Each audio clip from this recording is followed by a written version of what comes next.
The invisible wife's grand entrance. She was publicly humiliated by her husband and sister. Now, she's using the same stage to claim her ultimate victory. Hello everyone. Your support helps us share stories of betrayal and redemption. Before we dive in, please give this video a like, and don't forget to subscribe to our channel. The deafening silence that fell over the Victoria and Albert Museum, V&A, chilled everyone to the bone. They watched in horror as a man walked through the main doors, hand in hand with another woman. Not just any woman, but his own sister-in-law. But what Celeste Dupont did next shocked all of London's high society and changed her life forever. This is the true story of a betrayal that unfolded in front of 300 people, and how one woman turned the greatest humiliation of her life into her greatest victory. Prepare yourself, because what you're about to discover will leave you speechless from start to finish. A real story of revenge, dignity, and rebirth that took place on the most elegant streets of London. Part 1. The Promise. Celeste Dupont always believed she was born to shine. At 32, she commanded one of the most respected haute couture boutiques in Mayfair. Her shop, Atelier Celeste, occupied a 3-story Georgian building with large windows that reflected the golden light of the London sunset onto the exclusive creations displayed in the windows. Born into an upper-middle-class family in Manchester, Celeste always showed an exceptional talent for design and a sharp eye for business. Her mother, a literature professor, and her father, a renowned architect, invested in their eldest daughter's education, convinced that she was destined for great things. They weren't wrong. After graduating from the London College of Fashion, Celeste worked for 5 years as an assistant to some of the biggest names in French haute couture. She learned the secrets of the finest fabrics, mastered cutting techniques that transformed simple yards of silk into works of art, and developed a network of contacts that included everyone from traditional seamstresses to London's most influential socialites. At 27, with her savings and a courageous loan, she opened Atelier Celeste. What started as a small studio in a back alley quickly turned into a fashion empire. Her creations were sought after by diplomats' wives, film actresses, and heiresses of centuries-old fortunes. Celeste had the rare gift of capturing the essence of each client and translating it into unique pieces that highlighted not only their physical beauty, but also their personality and power. It was during a charity fashion show at the Royal Academy of Arts that Celeste met Lucien Girard. He wasn't there as a fashion enthusiast, but as the financial director of one of London's largest investment firms. At 30, Lucien had everything society considered desirable: a brilliant career, a spectacular apartment with a view of the Thames, a Mercedes-Benz he drove through the cobbled streets of Notting Hill, and a natural charm that made people feel special in his presence. Lucien knew nothing about fashion, but immediately understood that Celeste was different from all the women he had ever met. She wasn't intimidated by his social standing, or easily impressed by expensive restaurants or luxurious gifts. Instead, she challenged him intellectually, talked about art with a passion he had never felt for anything, and had a financial and emotional independence that deeply intrigued him. Their courtship lasted 2 years of pure intensity. Lucien would show up at the atelier in the late afternoon after his meetings in Canary Wharf and watch Celeste work. He fell in love not just with her, but with her world, with the way her hands created beauty from nothing, with the dedication she showed each client, with the respect she had earned in a male-dominated industry with centuries-old traditions. They married in an intimate ceremony at Blenheim Palace, just 60 miles from London. It was a fairy tale wedding with only 50 of their closest guests, in a setting that seemed straight out of a storybook. Celeste wore a creation of her own, a dress that took 3 months to finish, with 19th-century French lace she had found in an antique shop in a small English village. The honeymoon was in Tuscany, 2 weeks spent touring vineyards and small medieval towns. Lucien photographed Celeste in every village, in every sunset, as if he wanted to eternalize that happiness forever. Back in London, the couple's life settled into a perfect routine. They lived in a 120-square-meter apartment in the city center, with 2 balconies that overlooked an internal courtyard filled with ancient trees. Mornings began with coffee and croissants in bed as they planned their day's commitments. Lucien would leave first, always in an impeccable suit, kissing Celeste on the forehead before heading down the marble stairs of the elegant Georgian building. Celeste, in turn, would arrive at her atelier around 9 in the morning and work until early evening. Her business was prospering extraordinarily. She had hired 6 employees, expanded to the upper floor of the building, and was being sought after by clients from other European countries. There were weeks when she couldn't keep up with all the orders. Such was the demand for her creations. The couple's evenings were magical. They would dine at small bistros hidden in the alleys of Soho, see plays at the historic West End theaters, or simply walk along the banks of the Thames, talking about everything and nothing. Lucien had a gift for making Celeste laugh until she cried, and she had the ability to make him see beauty in details he had never noticed. In the way the afternoon light illuminated the stained glass windows of St. Paul's Cathedral, in the sound of high heels echoing in the subway corridors, in the elegance of Londoners having coffee on the small balconies of corner cafes. Weekends were even better. They would wake up late, read the newspapers in bed, explore the flea markets of Portobello Road in search of interesting antiques, or simply stay home, cooking elaborate meals while listening to 1960s British jazz. Lucien had become an expert in wines, and Celeste discovered a hidden talent for traditional British cuisine. It was a life many people dreamed of, but few managed to build. There was a genuine harmony between them, a complicity that went far beyond physical passion. They were best friends, adventure partners, confidants of fears and dreams. Celeste felt she had found not just a husband, but a life partner in the deepest sense of the word. Part 2. The Silent Storm. Celeste's family adored Lucien. Her parents welcomed him like a son, and he returned the affection with a genuine dedication. He always remembered birthdays, brought flowers to his mother-in-law, and discussed architecture with his father-in-law for hours. But it was with Mireille, Celeste's younger sister, that Lucien seemed to have a special connection. Mireille was 20 and pursuing a doctorate in art history at Oxford. She was different from Celeste in almost every way.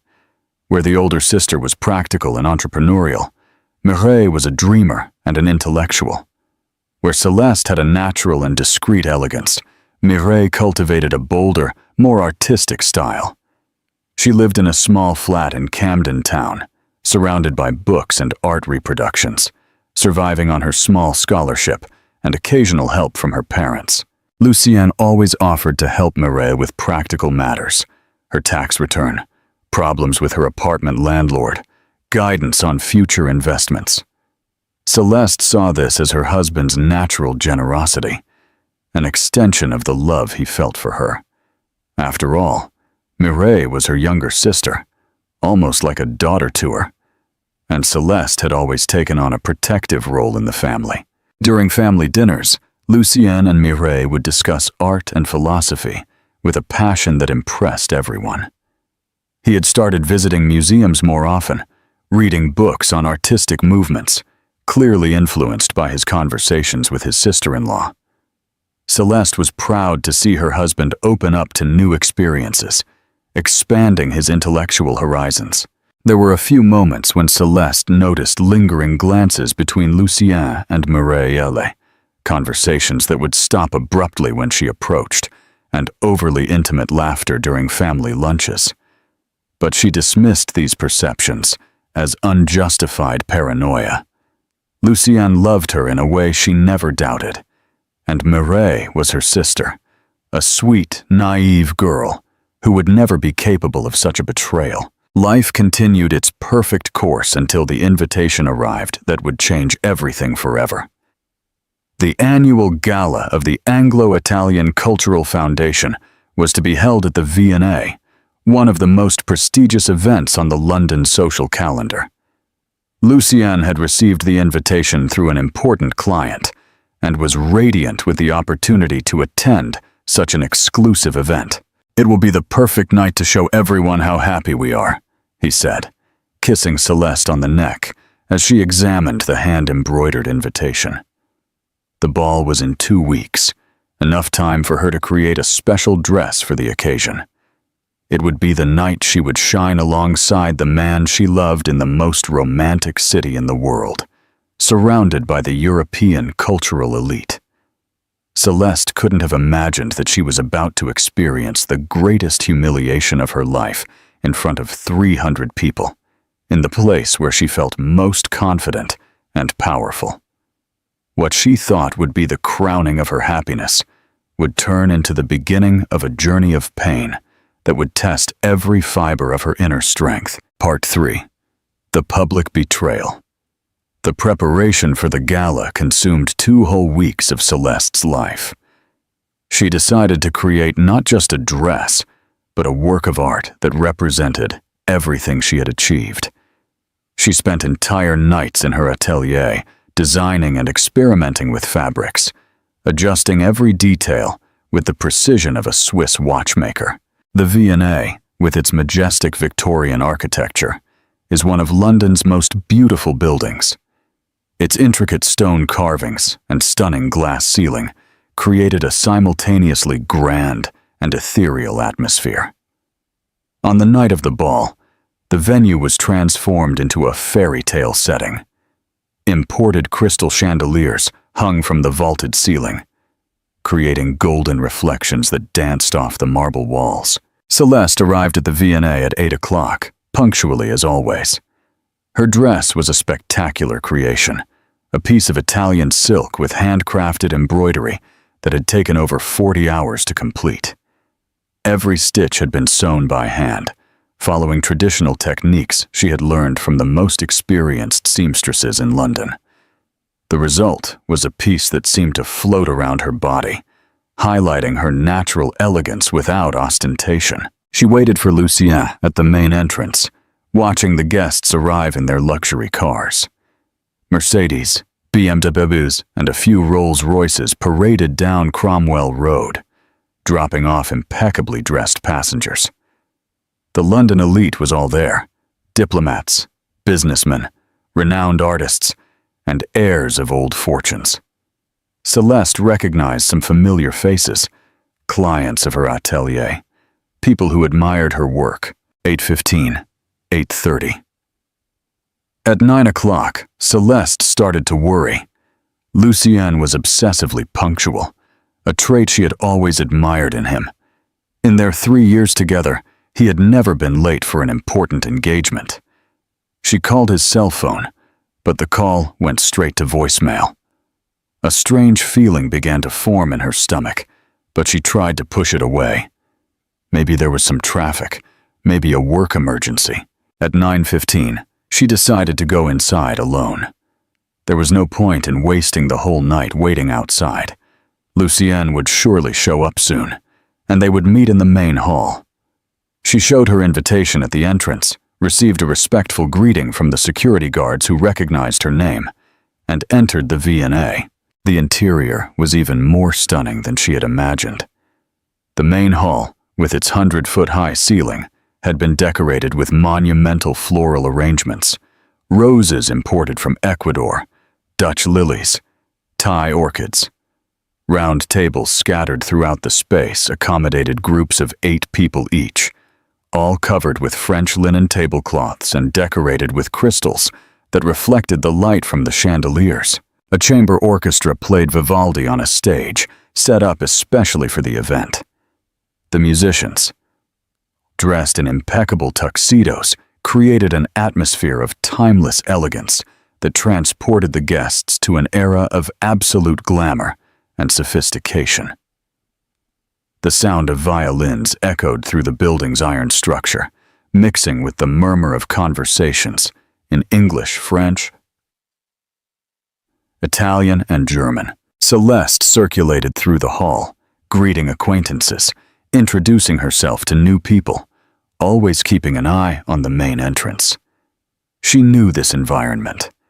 These were the same people who attended fashion shows, art auctions, and theater premieres. Many women complimented her dress. Some asked if she would accept commissions for similar events. Professionally, the night was a success, but Lucienne's absence was becoming increasingly unsettling. At 10 o'clock, she tried to call again. Voicemail. She sent text messages. No response. A dull anxiety began to grow in her chest, a feeling that something was fundamentally wrong. It was then, at 10:20, that the conversations in the hall began to gradually cease. A strange murmur took over the room, as if a shockwave were spreading through the groups of guests. Celeste had her back to the entrance, talking to the wife of an Italian diplomat. When she realized that all eyes were directed to a point behind her, she turned around slowly, and what she saw made her heart stop for a full 5 seconds. Lucienne was entering the V&A, in an impeccable tuxedo as always, with the same natural elegance she knew so well. But he wasn't alone. Holding his hand, wearing a dress that Celeste recognized immediately, because she herself had chosen the fabric and supervised the cut, was Mireille, her younger sister. Her Mireille, the girl she had protected since childhood, whom she had helped with money during the difficult university years, whom she had hugged like a daughter in all the important moments of their lives. Mireille was different. Her hair, normally loose and natural, was styled in a sophisticated bun. She was wearing jewelry Celeste had never seen before, diamond earrings and a pearl necklace that looked like it cost more than a middle-class family's annual income. But the most shocking thing was her expression. There was no guilt, no shame. There was triumph. There was an almost cruel satisfaction as she walked through the main hall, hand in hand with Lucienne, in front of 300 people who knew Celeste. The silence in the V&A was deafening. The orchestra had stopped playing. The waiters stopped serving champagne. All conversations ceased. 300 pairs of eyes alternated between Celeste, paralyzed in the center of the hall, and the couple who had just made the most shocking entrance that the London elite had witnessed in decades. Lucienne saw Celeste and did not look away. He showed no embarrassment, did not let go of Mireille's hand, did not give any sign of remorse. Instead, he greeted her with a nod, as if they were meeting casually at a cafe, as if this were the most natural thing in the world. Mireille smiled, a small, almost imperceptible smile, but one that Celeste caught perfectly. It was a smile of victory, of someone who had conquered exactly what they wanted, in the way they planned, at the moment they chose. There was no innocence in that smile. There was calculation. There was coldness. There was a cruelty that Celeste had never imagined her younger sister was capable of nurturing. The humiliation was physical. Celeste felt the blood rush to her face, her hands start to tremble, her stomach violently contract. She was in the center of London's most prestigious hall, wearing a creation that had taken her weeks to finish, surrounded by people who respected her work and reputation, experiencing the complete destruction of her personal life in front of an audience of 300 people. Some women began to whisper among themselves. The men looked away, clearly uncomfortable with the situation.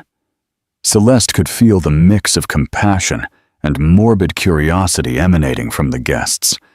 She had become, in a matter of seconds, the center of a scandal that would be talked about in London's salons for months. Lucienne and Mireille walked toward a table on the opposite side of the hall, greeting a few people along the way. They behaved like an established couple, as if they had every right to be there together, as if Celeste were an irrelevant figure in their lives. The naturalness with which they carried themselves made everything even crueler. There was no drama, no explanations, just the public presentation of a new reality. Celeste remained motionless for long minutes, processing what was happening. 3 years of marriage, 6 years of a relationship, a lifetime of trust in her younger sister. Everything crumbling in a matter of seconds, in the most public and humiliating way possible. The wife of the Italian diplomat, who had witnessed everything, gently touched Celeste's arm. "Darling, are you okay? Do you want me to call someone?" Her voice was kind, but Celeste could sense the curiosity behind the concern. That woman would have an incredible story to tell for weeks. "I'm fine," Celeste managed to murmur, although she was far from it. "Excuse me." She walked toward this lady's room, trying to maintain her composure, feeling the eyes of everyone present glued to her back. Each step seemed like an eternity. Her legs trembled, and she had to concentrate intensely not to trip over the dress she had created with so much care. In the restroom, she looked in the mirror and didn't recognize the woman standing there.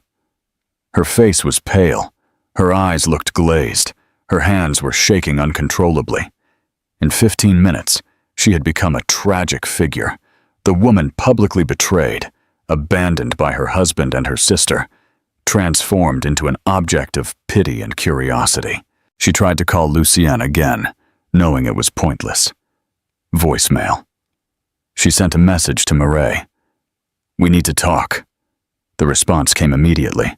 "There's nothing to talk about. You already understand everything." Celeste read the message 3 times before she could process the coldness of the words. Her younger sister, the girl she had protected and loved unconditionally, was there, just a few feet away, celebrating the destruction of her life as if it were a personal conquest. She remained in the restroom for 20 minutes, trying to find the strength to go out, to face those 300 pairs of eyes again, to decide how to react to the most humiliating situation of her life.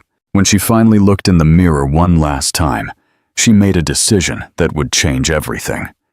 She would not run away. She would not hide. She would not give Lucien and Mireille the satisfaction of seeing her publicly fall apart. Celeste straightened her dress, reapplied her makeup, and took a deep breath. She was a woman who had built an empire from nothing, who had earned the respect of the London elite with hard work and dedication, who had survived challenges far greater than this. And if they wanted a war, she would give them exactly what they were asking for. When Celeste walked out of the restroom, she was a different woman. The pain was still there, sharp as a blade, but something new was mixed with it. A cold fury she had never felt before. Her steps were firm, her posture straight, her gaze determined. If Lucienne and Mireille wanted to make this a public spectacle, she would give them an ending they would never forget. She walked directly to the table where the couple was sitting, accompanied by 6 other people who were clearly uncomfortable with the situation. The conversation stopped as she approached. Lucienne looked up, and for the first time since he had entered the V&A, she saw a shadow of uncertainty on his face. "Lucienne," she said, her voice calm and controlled. "Can we talk in private?"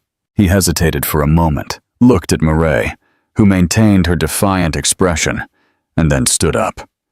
"Of course," he replied, as if it were the most natural thing in the world. They walked to a more secluded area of the hall, near the huge windows that looked out onto the illuminated Cromwell Road.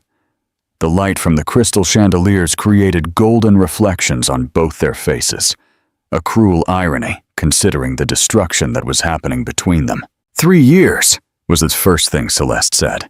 3 years of marriage, 6 of a relationship, and you choose to humiliate me like this in front of all these people?" Lucienne sighed, running a hand through his hair in a gesture she knew well. It was what he did when he was nervous, when he knew he had done something wrong but didn't know how to explain it. Celeste, I didn't plan for it to be this way. Things just happened. Happened? Her voice rose a notch, but still controlled. With my sister, in my face, at the most important event of the year, things don't just happen, Lucien. They are chosen. He looked down, finally showing some embarrassment.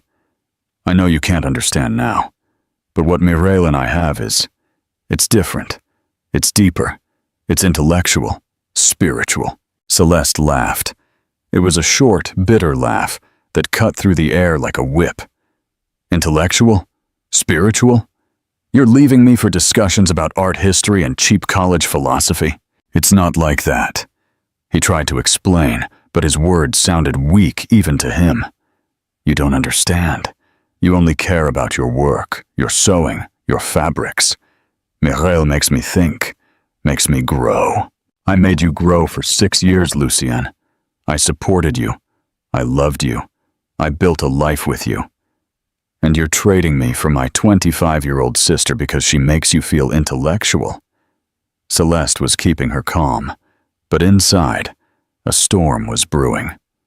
You're pathetic. That's when Mireille approached. She had stood up from the table and walked over to them, with that same cruel smile Celeste had seen before. Sorry to interrupt, she said, her voice as sweet as ever, but with a coldness Celeste had never heard before. But I think it's better to clear things up once and for all. Celeste turned to her sister, and in that moment, she understood that everything had been planned. The way Mireille had approached Lucien over the previous months, the intimate conversations, the glances she had noticed but chosen to ignore. It hadn't been a sudden passion or a lapse in judgment. It had been a calculated and cold campaign. You, Celeste whispered, the realization hitting her like a punch to the stomach. You planned this? Since when? Since when did you decide to destroy my life? Mireille shrugged with a shocking naturalness. I didn't destroy anything, Celeste. I just showed Lucien what he was missing by staying with you, a woman obsessed with work who has no time for the things that really matter in life. The important things? Celeste felt the fury rising in her throat. I built an empire, Mireille. I have a respected career, clients all over Europe. And you? You're a 25-year-old student who lives off her parents' help. And now I live with a man who truly loves me, Mireille retorted, wrapping her arm through Lucien's in a possessive gesture. A man who understands that there's more to life than sewing and dresses. Celeste looked at Lucien, hoping he would say something, that he would show at least a little remorse. But he just stood there, allowing his sister-in-law, now his mistress, to speak for him, to further destroy what was left of their 3 years together. What you want to do now is get a public victory, a complete and definitive humiliation, Celeste thought to herself, observing the surreal scene she was living. Because I need all the strength in the world not to do something crazy right now. It was in that moment that she realized they were being watched, not just by the guests nearby, but by people who had stood up from their tables to witness the confrontation. The London elite was watching what would undoubtedly be the biggest social scandal of the year. And Celeste understood that this was exactly what Mireille wanted. A public victory. You want a show? Celeste asked, her voice now louder, addressing not just the couple, but everyone present. Then I'm going to give you the best show you've ever seen. She stepped away from Lucien and Mireille, walked to the center of the main hall, and did something no one expected. She requested the orchestra's attention. Excuse me, she said, her voice echoing through the V&A. The music stopped. All conversation ceased. 300 people turned to her. I would like to make an announcement. Lucien tried to approach, clearly alarmed. Celeste, don't! No, don't worry, darling, she said, her voice sweet as honey, but with a deadly venom underneath. I'm not going to make a scene. Quite the opposite. She positioned herself right in the center of the hall, under the largest crystal chandelier, and smiled. It was a radiant, confident smile that confused everyone present. It wasn't the behavior they expected from a betrayed woman. "Ladies and gentlemen," she began, her voice clear and firm, echoing through the V&A's iron structure. "Many of you know me. I'm Celeste Dupont, owner of Atelier Celeste. Some of you wear my creations. Others have heard of my work." Murmurs of approval echoed through the hall. Several women nodded, recognizing her. "Tonight, you witnessed something that could be seen as a personal tragedy. My husband arrived at this event with my younger sister, a situation that I imagine will be talked about in London's salons for weeks." The silence was absolute. Not even the sound of the waiter's high heels could be heard. "But I would like you to see this from a different perspective. This is not the story of a destroyed woman. It is the story of a woman set free." Her voice gained strength and resonance. "For 6 years, I believed I was building a future with a man who loved me. My whole life, I believed I had a sister who respected me. Tonight, I discovered that I was wrong in both cases." Celeste began to walk slowly through the hall, as if she were giving a lecture to a select audience. Her posture was majestic. Her confidence grew with every word. "But you know what else? I am grateful. I am grateful for discovering the truth here today in the clearest way possible. Because now I know exactly who I was sharing my life with, and now I can make the right decisions." She stopped right in front of the table where Lucienne and Mireille were sitting, both pale as ghosts. "Lucienne, all these years, you made me believe you loved me. But a man who loves does not publicly humiliate the woman he married. A man who loves does not build secret relationships behind her back. A man who loves has the courage to end things before starting with someone else." Lucienne tried to say something, but she raised her hand, silencing him.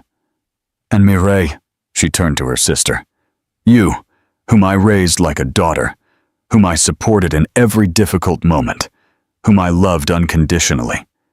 You taught me the most valuable lesson of my life, that sometimes the people we consider family are the ones who betray us the most, and that naivety comes at a very high price."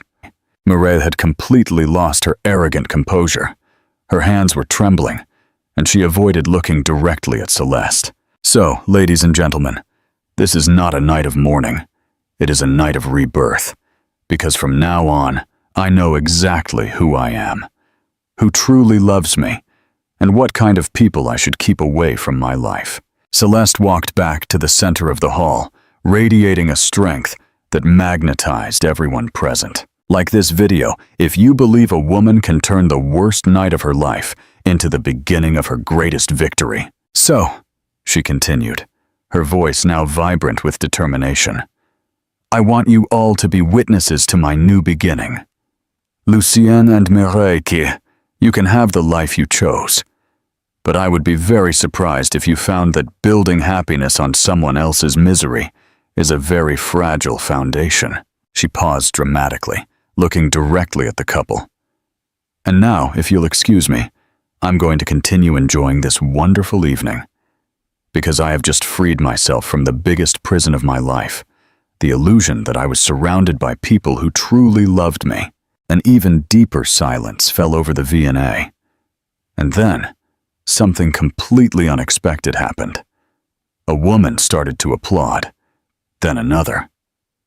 In a few seconds, the entire hall was on its feet, applauding Celeste with an intensity that made the crystals of the chandeliers vibrate. It was applause of admiration, of courage, of recognition that they had witnessed not the destruction of a woman, but her rebirth before their very eyes. Celeste smiled, gave a small bow, and walked elegantly toward the exit. Each step was firm, confident, and powerful. She didn't look back once. She didn't need to. She knew she had left Lucienne and Mireille exactly where they deserved to be. Alone, at the center of a scandal they had created themselves, while she walked toward freedom. Outside the V&A, breathing the fresh London night air, Celeste finally allowed the tears to come. But they weren't tears of sadness. They were tears of relief, of liberation, of a woman who had just discovered a strength within her that she didn't know she possessed. She looked at the illuminated Cromwell Road, at the city that had been the stage of her happiness and her greatest humiliation. And she knew that that night marked not the end of her story, but the beginning of a completely new chapter. A chapter she would write alone, her way, with her own rules. And for the first time in hours, Celeste truly smiled, because she understood that sometimes you have to lose everything to discover exactly what you are capable of. Part 5. The Phoenix of Haute Couture. 3 months after the gala, London woke up to an exceptional spring morning. The sun filtered through the trees lining Avenue Montaigne, creating patterns of golden light in the windows of the city's most exclusive boutiques.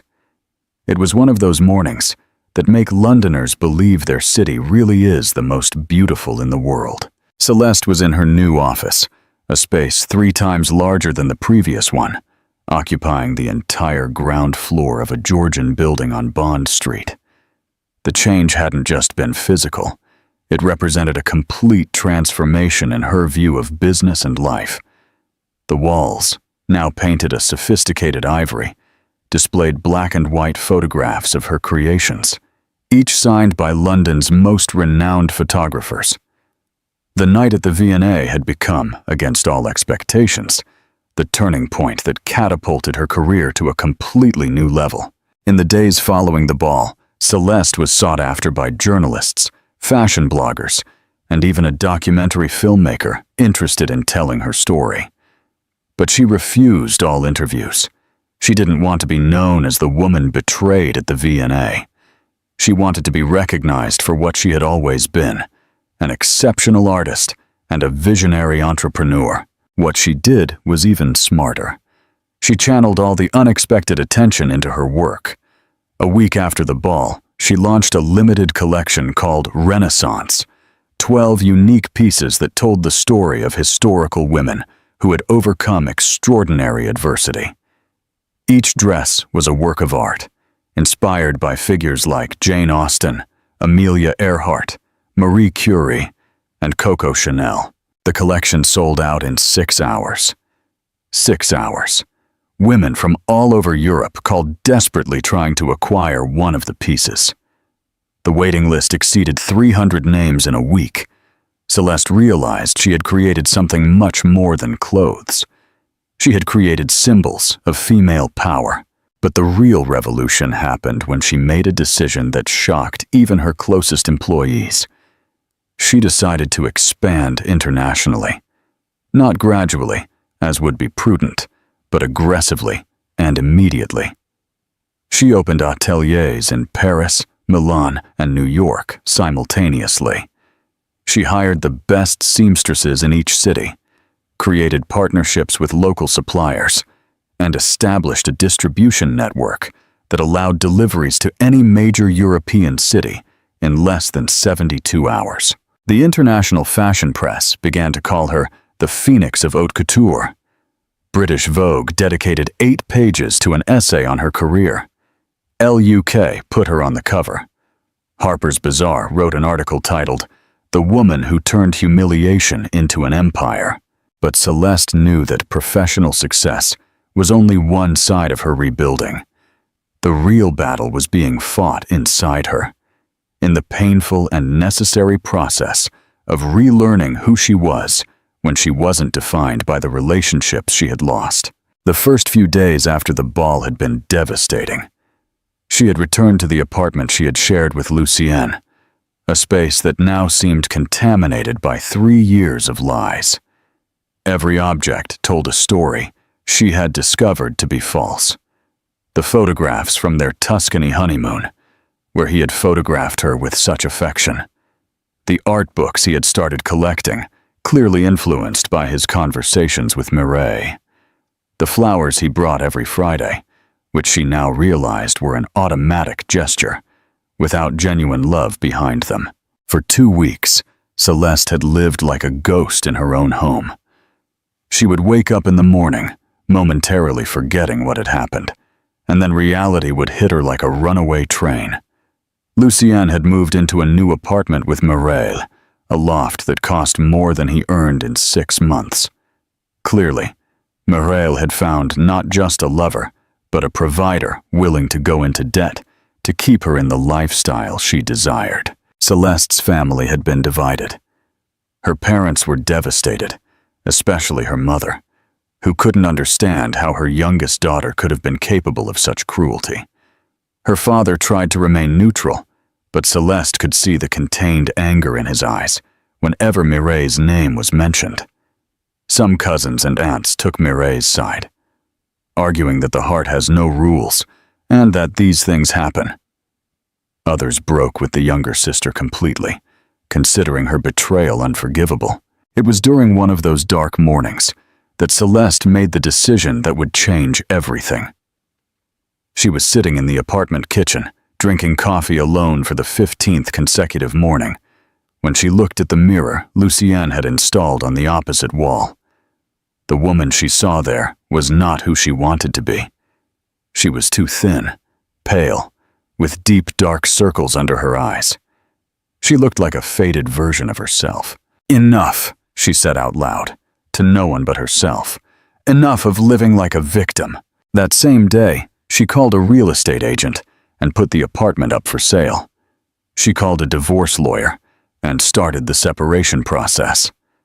She called a moving company and scheduled the removal of all her personal belongings. In 48 hours, she had physically eliminated all traces of her life with Lucien. The new apartment she chose was completely different from the previous one. It was in Mayfair, near Hyde Park, in a 1920s Art Deco building. It was smaller than the previous one, but infinitely more elegant. It had large windows that looked out onto an internal courtyard filled with century-old magnolias, original parquet floors, and a marble fireplace that worked perfectly. Celeste decorated the space as a celebration of her independence. Every piece of furniture was chosen by her, for her. There were no compromises with anyone else's taste. The living room had velvet armchairs in an emerald tone, a glass and steel coffee table, and bookshelves filled with books on art, fashion, and biographies of extraordinary women. The bedroom was a sanctuary of tranquility, with French linen bedding, a closet that displayed her own creations like works of art, and a vintage vanity where she spent part of her mornings preparing to conquer the day. But the real transformation happened when she decided to invest in herself in ways she had never considered before. She hired a personal trainer who visited her 3 times a week. She started piano lessons, something she had always wanted to do but never found the time for. She enrolled in a course on art history at Oxford, ironically, the same university where Mireille was doing her doctorate. It was not a coincidence. It was a silent declaration that she would not be intimidated or change her life because of others. The most surprising thing was discovering how interesting she was when she was alone with herself. During her years with Lucien, she had largely defined herself as his wife. Her conversations, her weekend plans, even her culinary preferences had been influenced by his tastes. Now, rediscovering herself, she realized she liked experimental jazz, Iranian films, and long walks through London's historic cemeteries. She liked to wake up early and have breakfast while reading philosophy books. She liked to spend entire Sundays visiting smaller museums, discovering unknown artists.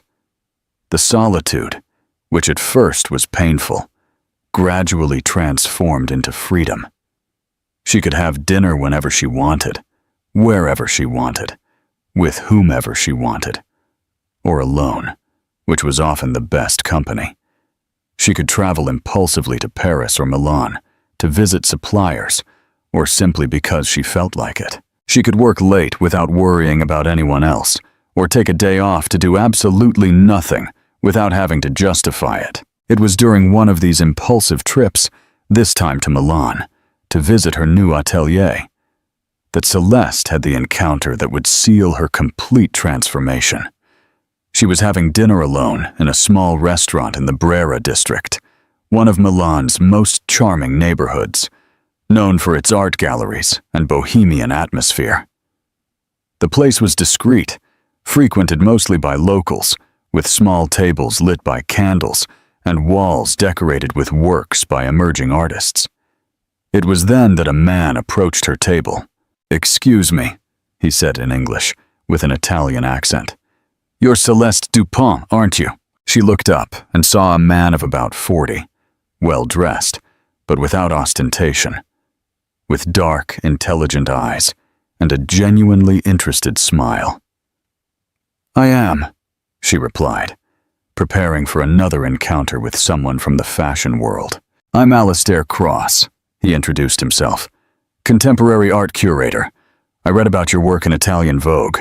Your creations are absolutely extraordinary." What followed was a 3-hour conversation about art and creativity, and the intersection between fashion and artistic expression. Alistair didn't know her as the woman betrayed at the V&A. To him, she was simply an exceptional artist whose work deserved recognition. He talked about an exhibition he was organizing on the evolution of fashion as art, and asked if she would consider participating. For the first time in months, Celeste felt seen and valued for who she really was, not for the tragedy she had lived. Alistair was intelligent, cultured, and well-traveled.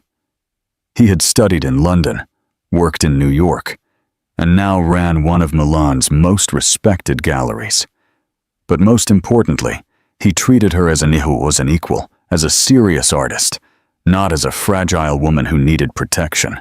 When they said goodbye that night, they exchanged professional cards.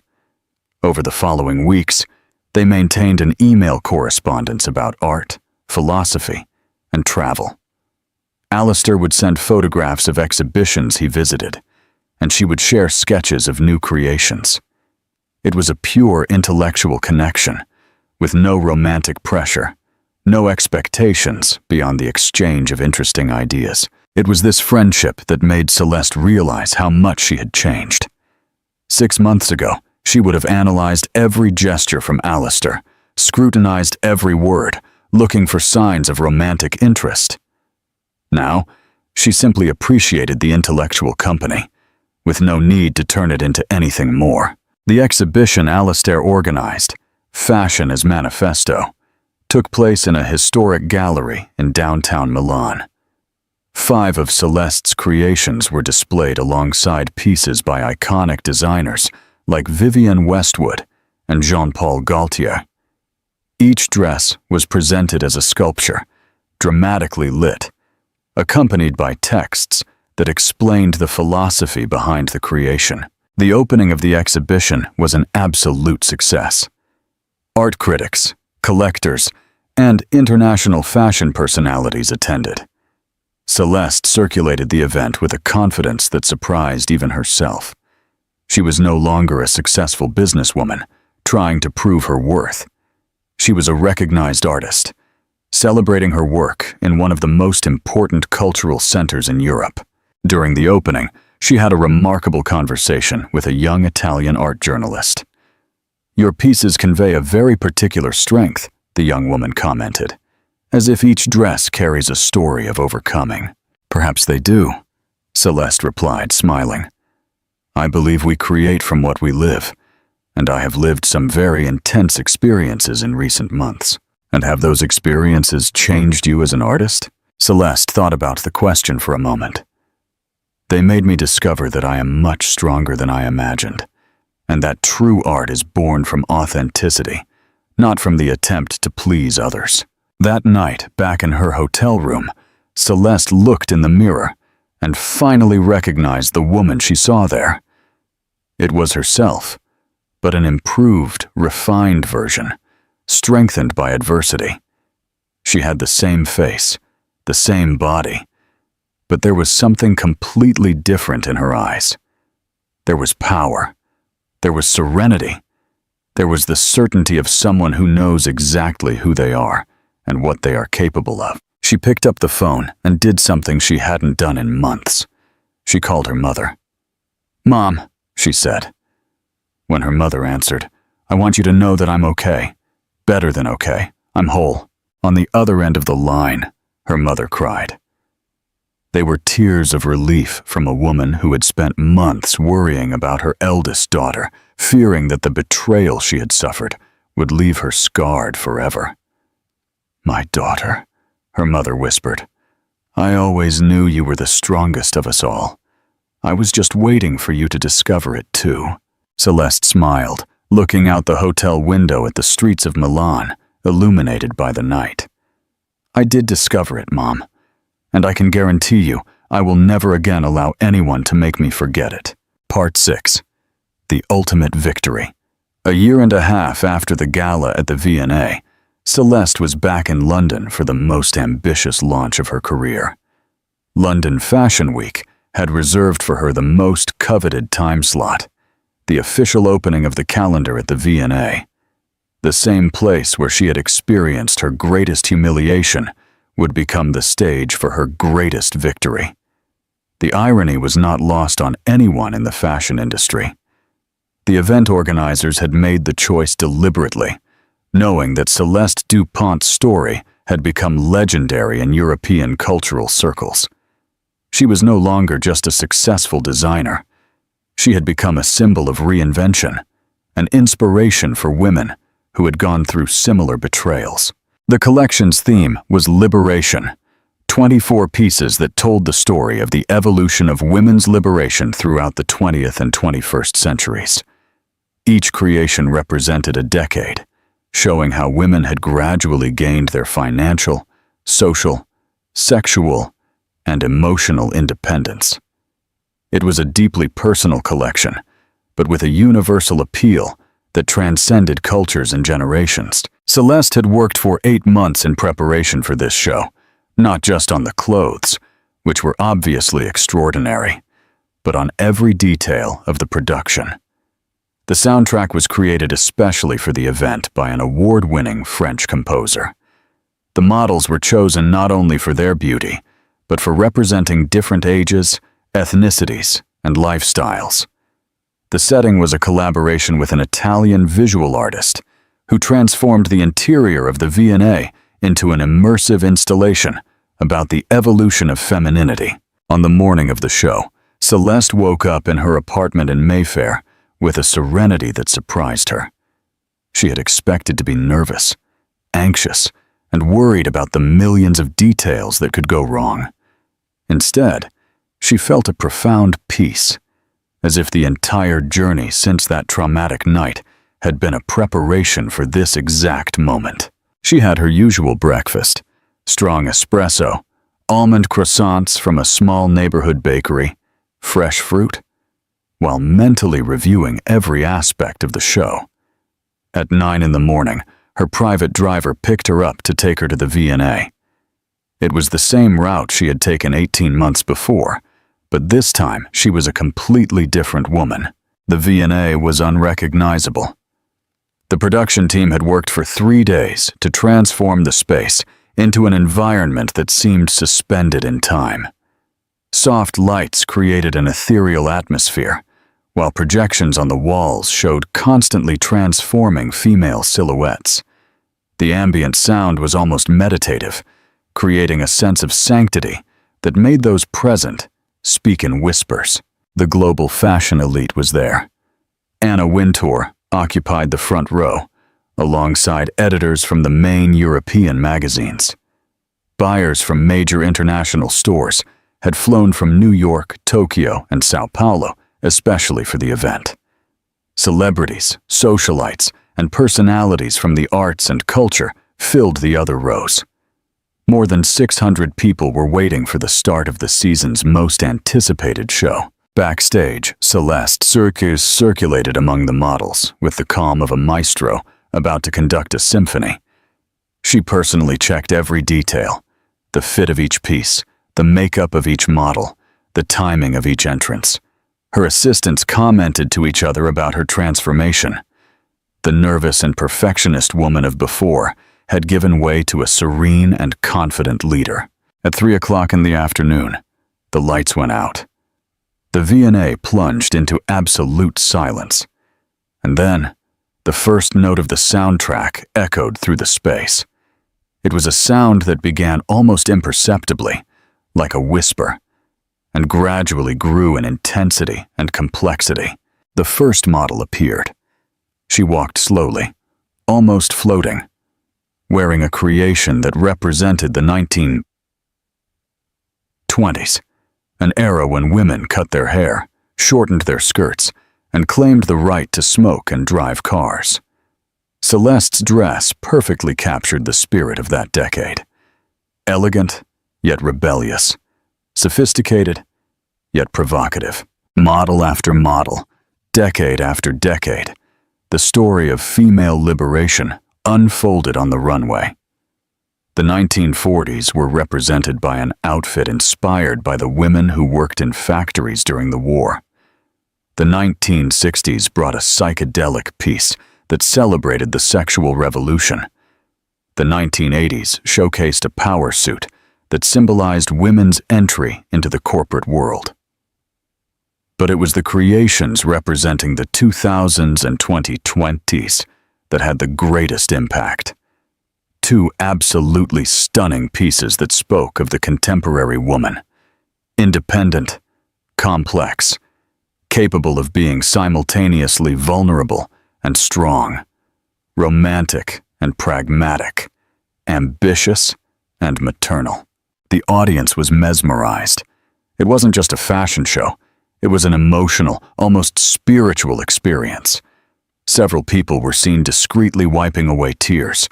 The soundtrack, the creations, the choreography, everything combined to create a powerful narrative about the female journey over a century. And then came the final moment. Celeste appeared on the runway. She wore a creation of her own, a dress that had taken 2 months to finish, representing the woman of the future. It was simultaneously futuristic and timeless, incorporating traditional sewing techniques with innovative materials that changed color depending on the angle of the light. But it wasn't the dress that held everyone's attention. It was Celeste. She walked with an absolute grace, radiating a confidence that magnetized every person present. There was no rush, no anxiety. Just a woman who knew exactly who she was and was proud to be it. When she reached the end of the runway, she stopped and smiled. It wasn't a professional or rehearsed smile. It was a genuine smile from someone who was living the exact moment she had always dreamed of living. The audience erupted in applause that lasted more than 3 minutes, a standing ovation that made the V&A vibrate. But what happened next surprised even Celeste. The models began to return to the runway, one by one, not following the original choreography, but spontaneously. And when they were all gathered at the end of the runway, something magical happened. They began to applaud too, not for the audience, but for Celeste. It was a recognition among women, a tribute from professionals who had participated in hundreds of shows, but who recognized that this one had been different. It had been about all of them, about their struggles, their victories, their transformations. Alistair Cross, who had flown from Milan especially for the event, was in the 3rd row with tears in his eyes. In the months since their initial meeting, he and Celeste had developed a deep friendship based on mutual respect and intellectual admiration. He had followed her journey closely, witnessed her transformation, and knew better than anyone how much that moment represented. After the show, the reception took place in the V&A itself. Champagne, canapés prepared by one of London's best chefs, and a string quartet playing special arrangements of French classics. Celeste circulated the event, receiving congratulations from people she had admired for decades in the fashion industry. Anna Wintour approached her with a rare smile. "Celeste," she said, "this was one of the most moving shows I have witnessed in 30 years of my career. You didn't just show clothes. You told a story that needed to be told." Editors of international magazines lined up to speak with her. Buyers offered exclusive contracts for her creations. Renowned photographers asked for permission to do special shoots with her pieces. In a single night, Celeste had cemented her position not just as a successful designer, but as one of the most important voices in contemporary fashion. But the most significant moment of the night happened when she was on the V&A's external balcony, enjoying a few minutes of silence after hours of intense conversations. Alistair approached, carrying 2 glasses of champagne. "How do you feel?" he asked, offering her one of the glasses. Celeste looked at the illuminated Satsumort city in front of her. Cromwell Road glowed with its characteristic lights. Traffic flowed in its hypnotic nightly patterns, and she could see the silhouettes of the monuments that had witnessed her entire journey. "Do you know what the strangest feeling is?" she replied, taking a sip of the champagne. "I don't feel anger. For a long time I thought I would be angry forever. Angry at Lucienne, at Mireille, at the whole situation. But today, looking at all this, I just feel gratitude." Alistair raised an eyebrow. "Gratitude? If that terrible night hadn't happened, I would have never discovered what I am capable of. I would still be living a half-life, defining myself through my relationships with others, without ever having tested my own limits." She paused, watching a young couple walking hand in hand on the sidewalk below. The betrayal was the cruelest and most necessary gift anyone ever gave me. "And what about them? Do you know what happened to Lucienne and Mireille?" Celeste smiled, a serene and dispassionate smile. "I found out from my parents, who haven't spoken to Mireille in months. Apparently they discovered that building a relationship on betrayal creates a very fragile foundation." She showed neither satisfaction nor sadness in relating the fact. It was as if she were talking about characters from a book she had read a long time ago. "Lucien tried to contact me a few times," she continued. "He sent emails, showed up at the atelier, wanting to apologize, to explain, maybe to try and reconcile." She laughed softly, but I had nothing left to say to him, not out of anger or resentment, but simply because that story had ended for me. I had moved on so completely that going back would be impossible. Alistair watched her with admiration. "You really have become a different person." "Not different," she corrected. "I have always been this person. I was just hidden under layers of insecurity, fear, and the need for approval. The betrayal acted like a fire that burned away everything that was superficial and left only the essential." They remained in comfortable silence for a few minutes, watching London breathe around them. It was a city that had witnessed millions of stories of love, betrayal, redemption, and triumph. Just another night, another story being written.